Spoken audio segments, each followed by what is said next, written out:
Hi everyone, I hope all you are well. Today we are going to understand the E1 and E2 uh, and smoothly we will understand that how where we will apply the E1 and where we will apply the E2 reactions.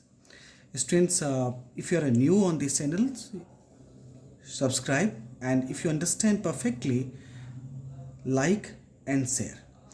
Okay, so let's understand the E1 and E2 reactions. See students, simply first we understand what is the eliminations. As you know, elimination means when the 2 sigma bond is broken and the 2 sigma bond is eliminated, the pi bond is formed, that is called simply eliminations reactions, right? So here the X and Y is eliminated and the one pi bond is formed, so that is a elimination reactions. Students, see that elimination is how many types? There are, one is alpha eliminations, one is beta elimination, and second is gamma eliminations. Alpha elimination means what? This is the first alpha positions, it is the beta positions, correct? So when the alpha positions, both X and Y, XY means maybe the Y is the chlorine, X is the hydrogens, maybe X is the chlorine, Y is the hydrogens. So when the X and Y both remove at the same position, means alpha positions, that is the loss, both will remove, that is called alpha eliminations. Understand? When X and Y both remove from the same positions, that is called alpha eliminations. Now your questions are, where we will study this topic, alpha eliminations? Student, you will study the alpha eliminations in Ramer-Taman reactions, in the alcohols, and carbyl-amine reactions. So in the both the topic mechanism is, so when that is the based on the alpha eliminations. So what is the alpha eliminations? The resultant, usually alpha eliminations give you either the carbines or nitrines, correct? Because both the bond will remove and then a carbines is formed. So Ramer-Taman and carbyl-amine reaction, you will see that the carbines, how the carbines is generated. Clear? Okay, now we talk about the beta eliminations. When the alpha positions, this is the alpha positions, it is the beta positions. So alpha positions, either the Y, and beta position is X is removed. Y I am talking about either the halogens or any living group, or X is the any hydrogens. So when the X and Y will remove respectively alpha and beta positions, that is called, then pi bond is formed, correct, which is called beta eliminations. And gamma eliminations is the when alpha, beta, gamma, alpha and gamma positions remove, then the ring is formed. And what ring will form? See, ring will form like that, this ring is formed. Okay, so when the ring is formed, that is the gamma eliminations. So student, alpha elimination where you study, I hope you understand. Beta elimination now we are going to understand, and gamma elimination rarely you will study. Okay, now see student, E1 and E2 both reactions, E1 and E2 both we will understand under beta eliminations. Okay, see, E1 students, E1 is just similar to SN1 and E2 is just similar to SN2. Clear? But there is some difference in all these three. We understand one by one. See, E1 as usual, you know, rate directly proportional to alkyl halide. In SN1, same thing you have studied. Molecularity is 1. In the SN1 also you have seen the molecularity is 1. Order is 1 here. There is also order is 1. Carbocation is generated. In SN1 also carbocation is generated. Rearrangement, because once the carbocation generate, so that will be the rearrangement reactions will happen. And 3 degree, 2 degree and 1 degree as usual. So all things are similar to the SN1 reactions, correct? Okay, now see the step by step how it will move into the reactions. I have taken that two methyl ethyl halides, or any simply I have taken the substances. See students, what happen, the halogens will remove, okay, and the carbocations is generated. How halogen will remove, we understand in the mechanism. So here is that halogen is a better living group, as you know. So when halogen will remove, the carbocations is generated. This is called RDS step, because as you know, in SN1 reactions, The first step is the generation of carbocation, which is called RDS, redetermining step. And after the first step, what happened? There is a hyperconjugation effect will operate here, correct now? So what happened? When the carbocation is generated, any base, usually we take the weak base, but any base will attack on the hydrogens and remove the hydrogens, correct, and the pi bond is formed. So usually here is a, you can say that hyperconjugations, just like hyperconjugations, but any base attacks there. Okay, so any weak base or a strong base, but any weak base attack on the hydrogen and the double bond will form. Clear? Now the point is, at room temperature, your SN1 product is a major product.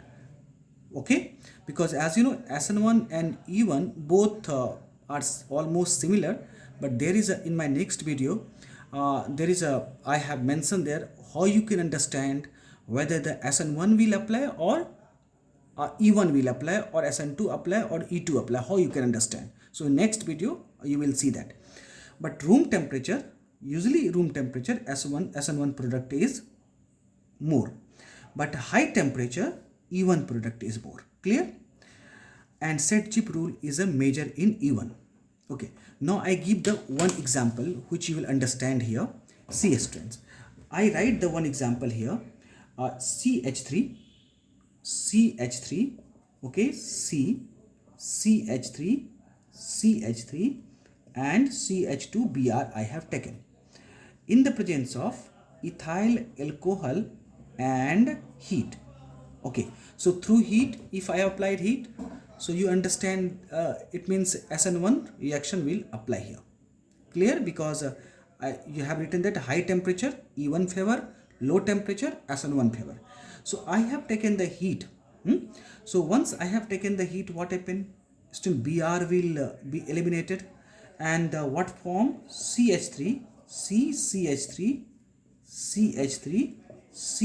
carbocations. Clear? Once the carbocation is generated, what will happen? It is 1 degree.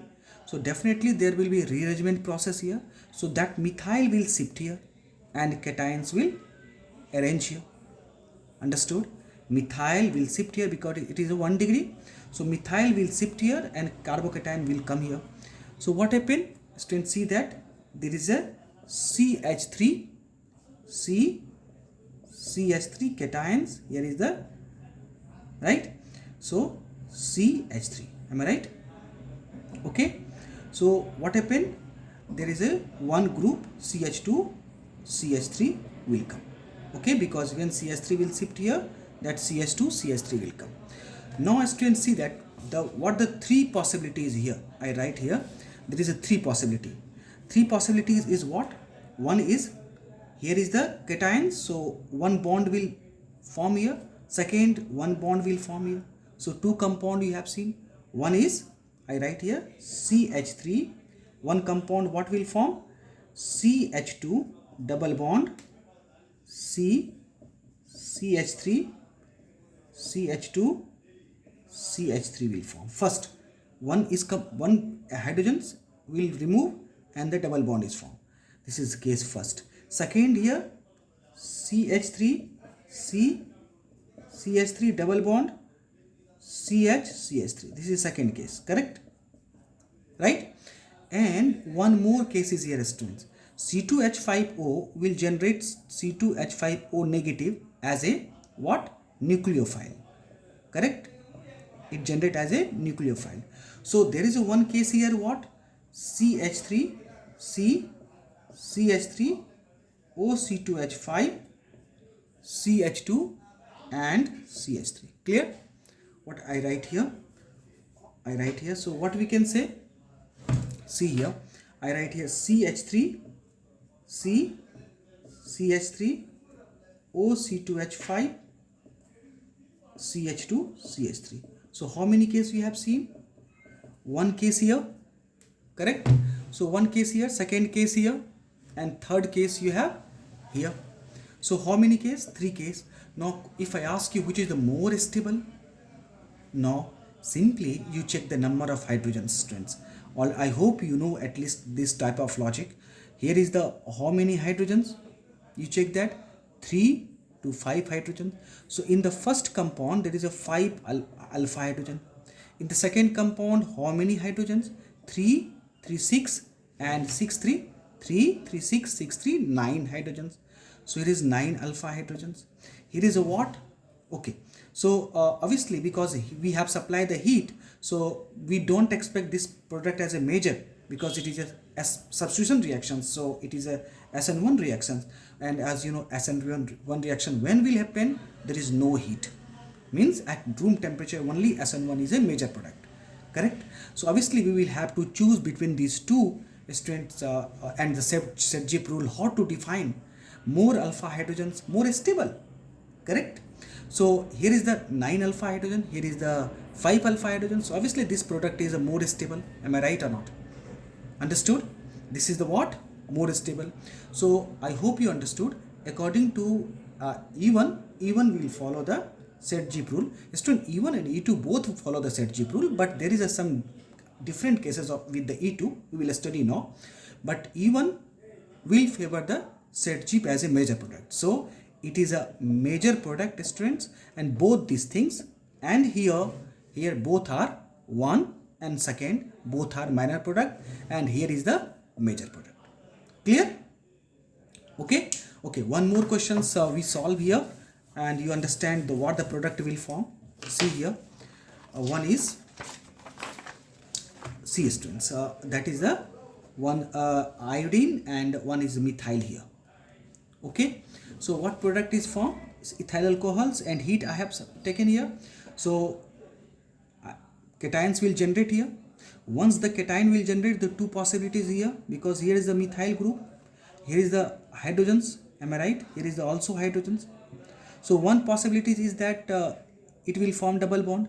Second possibility is it will form double bond, correct? Now you check that strands which contains large hydrogen bond. This is the Sergip rule. Okay. More substituted alkene is the major product. More substituted alkene is the major product. If you don't understand, simply you keep in mind more alpha hydrogen more stable.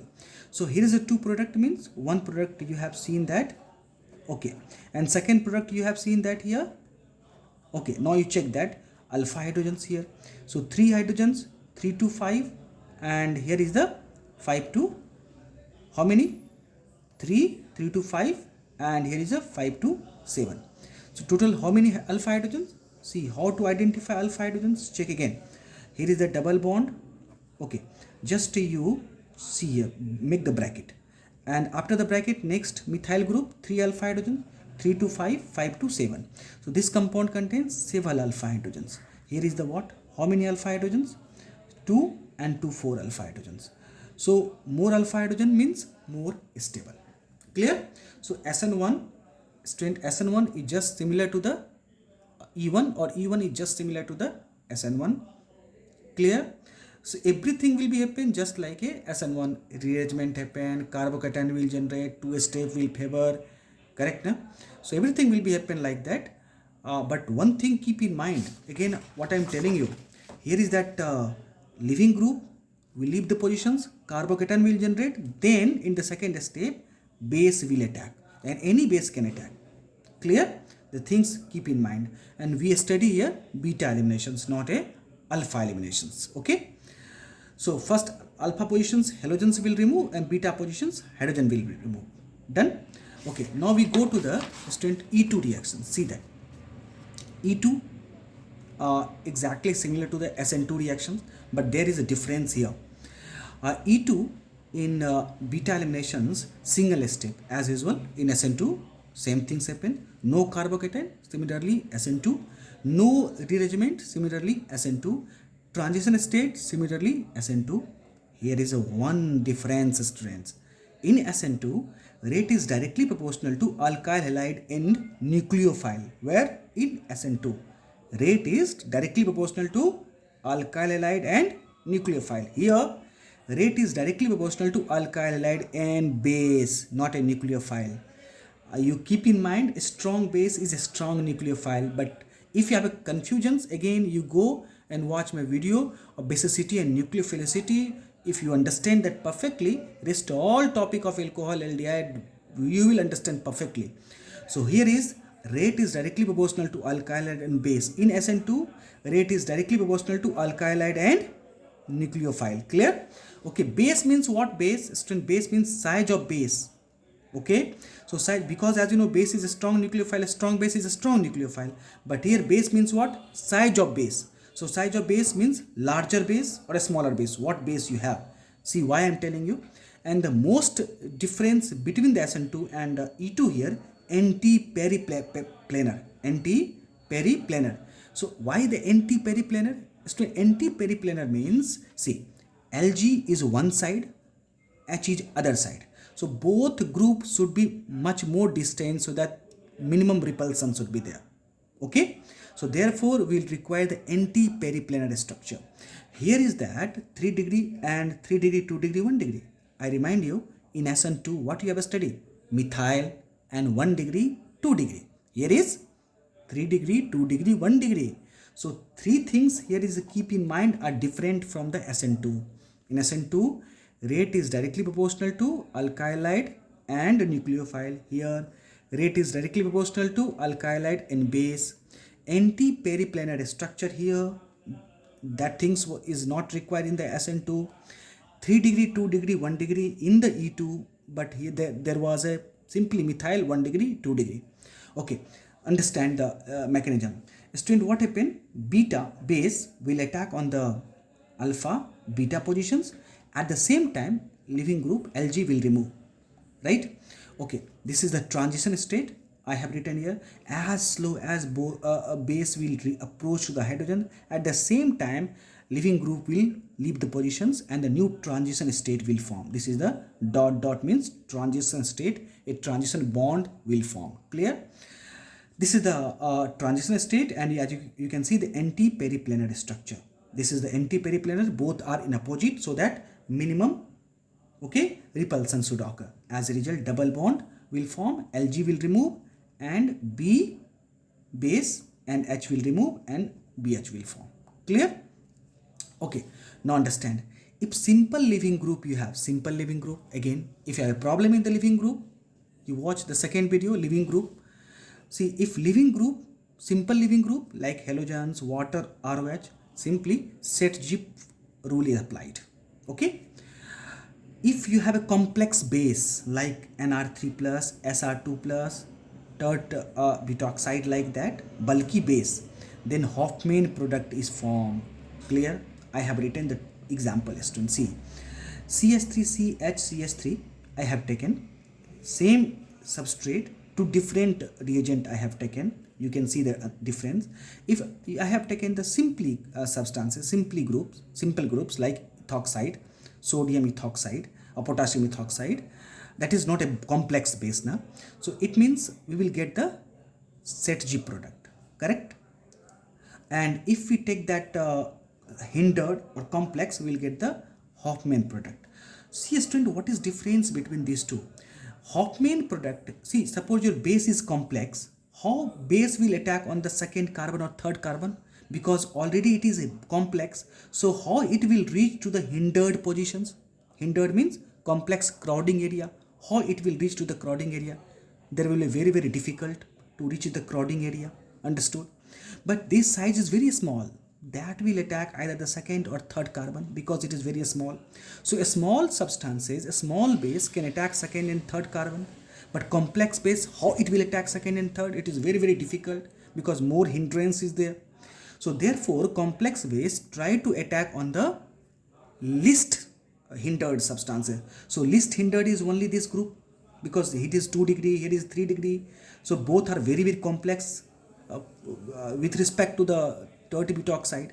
So therefore, it will attack on the least means 1 degree positions, and as a result of the product is formed. Correct? So if I ask you what is the minor product of this set G, student, what is a minor product? This is it is a major product, CH3, double bond CH and CH3. So what is a minor product of set G? Minor product of set G is Hofmann product. Correct? So this is the CH3, CH, CH3, CH double bond CH2. So this is the minor product of set G. And if it is a set G, if Hofmann major product is this, so it is a minor product of Hofmann. Keep in mind, it is Hofmann major product. So if I ask you what is a Hofmann minor product, so Hofmann minor product is a set G product. Similarly, set G minor product is a Hofmann product. Correct? Okay, so it's all totally dependent which base is attacked and what is the leaving group.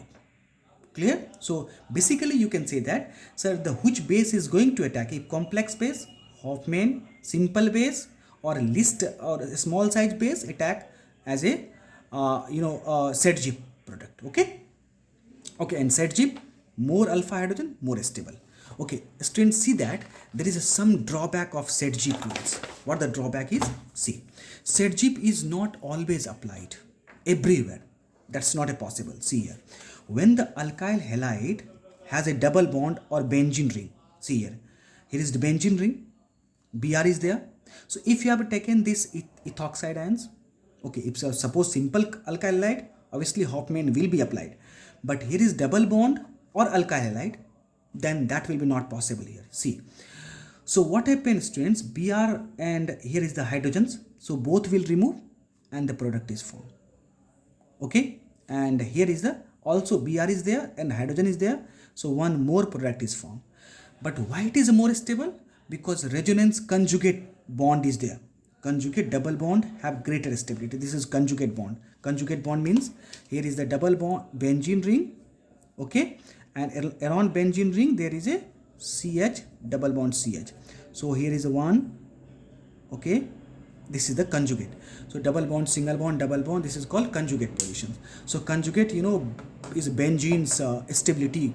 So benzene, which define the stability of benzene, is conjugate resonance. So conjugate double bonds have greater stability. Clear? Similarly, what I told you, alkyl halide. See, students, we have a two compound. One is this. Okay. Now is that what? If we have a halide group, so here is double bond. If here is a bond will form, like this bond will form. So conjugate bond is there. Correct? If the bond is conjugate, means what? Again, resonance stability is there, and here is no conjugations is there.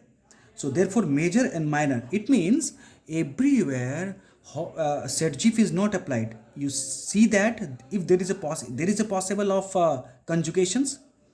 If there is a conjugations, then the resonance will favor, not a Hofmann will favor, or not a set G will favor. So keep in mind. Okay, now one more thing is that if you have a fluorine, especially I am talking about alkyl fluoride, also favor anti-set G rule. Alkyl fluoride. Okay, so why? Because F is a poor leaving group, students, will not leave the position of fluorine. Fluorine will not leave the position easily. Okay, so one alkyl halide has a double bond or benzene ring, set G will not apply. If alkyl halide contains fluorine, set G will not apply.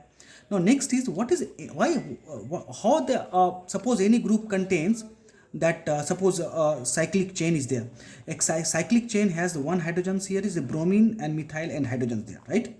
So what do you think, student? Anti-periplanar is here is also, you can understand, if Br removes from these positions, what I am talking about, if Br removed from these positions, dash positions, then hydrogen will remove from the wedge positions. Correct? So both will not remove from the dash positions, or both will not remove the wedge positions. So if we'll remove the wedge positions, second will remove the dash positions. Correct? So especially anti-eliminations you can understand in the cyclic chains in better way. So if the cyclic chain is there, then you can see perfectly the how anti-elimination is there. Here is the bromine removed from the dash positions, hydrogen will remove the wedge positions. If suppose bromine will remove the wedge positions, hydrogen will remove the dash positions. So that is the anti-eliminations. Okay.